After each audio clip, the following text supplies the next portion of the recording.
દરેક સમયની પોતાની એક સમસ્યા રહી છે, એમ દરેક શરીરનો પોતાનો એક રોગ પણ રહ્યો છે.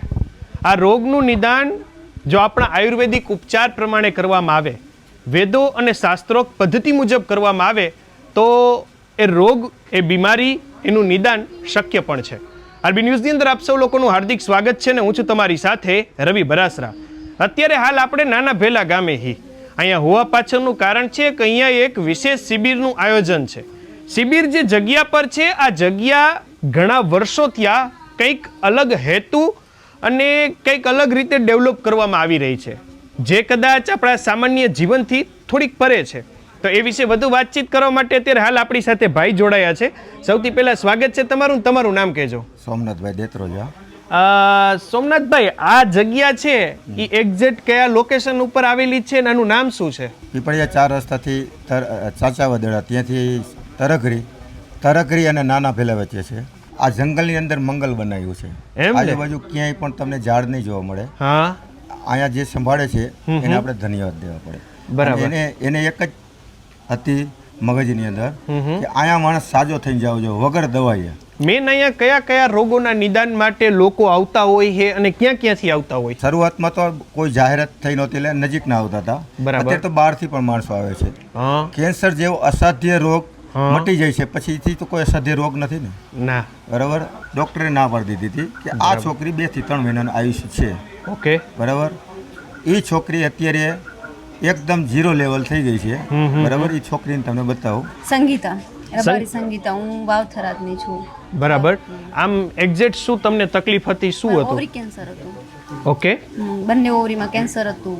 2 વર્ષ પહેલા મેં 8 કિમો લીધા, 3 વખત બાયોપ્સી કરી, પછી છેલ્લે ડોક્ટરે આખા પેટમાં ફેલાઈ ગયું મારે. બરાબર. અંગ જ એવું નતું કે એમાં કેન્સર નતું એમ. ઓકે. પછી છેલ્લે ડોક્ટરે ના પાડી દીધી કે હવે તમારે કોઈ ઈલાજ નથી એમનો.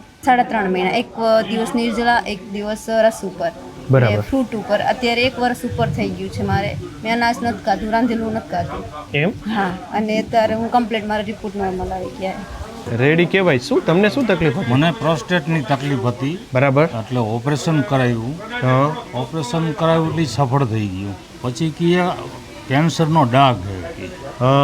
એટલે ઓપરેશન કરાવી નાખ્યું. જ્યાં પ્રોસ્ટેટનું કરાવ્યું હતું અહીંયા જ કરાવી નાખ્યું. એટલે મેં કીધું જરાક ડાઘ હોય ને છતાં જો આપણે 2 વર્ષ ત્યાં સારવાર લીધી હોય, છતાં રિઝલ્ટ ન બતાવે ને દવા ચાલુ રાખવાનું કીએ. સમજાઈ ગયો. પછી અહીંયા સારવાર ચાલુ કરી દીધી મેં. એટલે પડખામાં દુખાય હવે જતો રહ્યો. મારી બીપીની ગોળી ચાલુ હતી એ અહીં નીકળી ગઈ છે. બંધ થઈ ગઈ?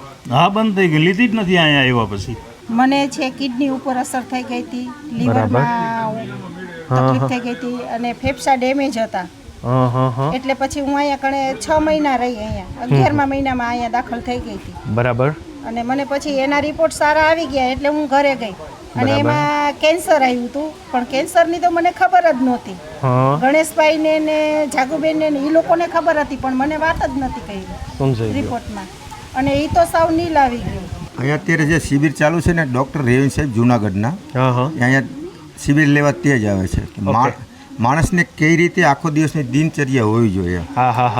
એ સાહેબનો એવો હેતુ છે કે જે લોકો દર્દી છે એને તો સાજા કરવા જ છે, પણ બીજા દર્દી જે સાજા માણસ એને બીમાર ન પડે એના માટેનું આખું એનું અભિયાન છે એમ. બરાબર. ના, બસ અત્યારે કોઈ રોગનો ઉપાય અન્ય ચિકિત્સામાં હવે રહ્યો નથી. કેન્સરનો તો નથી જ, આખી દુનિયા જાણે છે. અહીંયા આવા તમે પણ ઇન્ટરવ્યુ હમણાં લીધા, ઘણા બધાને કેન્સર હતા, ઘણા બધા ભાઈ બહેનોને ડૉક્ટરોથી બધી રીતની સારવાર લીધા પછી પણ સારું નહોતું થતું. એ અહીંયા આવીને સારા થયા છે. છેલ્લા અમે 7-8 વર્ષથી અહીંયા મોરબી સાથે અમે જોડાયેલા છીએ. હું દર મહિને એકવાર અહીંયા બધા દર્દીઓને કંઈક ને કંઈક નાનું મોટું માર્ગદર્શન દેવા આવું છું. હું જુનાગઢથી આવું છું અને છેલ્લા 15થી વધારે વર્ષથી જુદા જુદા ક્ષેત્રોમાં, ગામોમાં, શહેરોમાં, નગરોમાં, બીજા રાજ્યોમાં જઈ લોકોને સ્વાસ્થ્ય અંગેનું જનજાગરણનું માર્ગદર્શન આપું છું. માણસ ખાલી હોશ આવે ને, જોશ ભરે ને કોઈ, તો એ અડધા રોગ ઓછા થઈ જાય. અડધા લોકો બધા ડરાવે છે, હવે આમ થઈ ગયું એટલે તમે આમ થશે, તમે આમ થશે. અહીંયા હોશ અને જોશ ભરવામાં આવે છે અને સાચું ખાનપાનનું માર્ગદર્શન આપવામાં આવે છે, પ્રકૃતિ સાથે જોડાણ કરવામાં આવે છે. બીજું તો જો અત્યારે તો ગુજરાત બહારના પણ માણસો અહીંયા આવવા માંડ્યા છે, કારણ કે જે લોકોને ખબર પડી એ બધા લોકો આવે છે અને અહીંયા ગમે માણસ આવે એને સારવાર આપે છે વિના મૂલ્યે. કોઈ જાતની દવા નથી આપતા. બરાબર.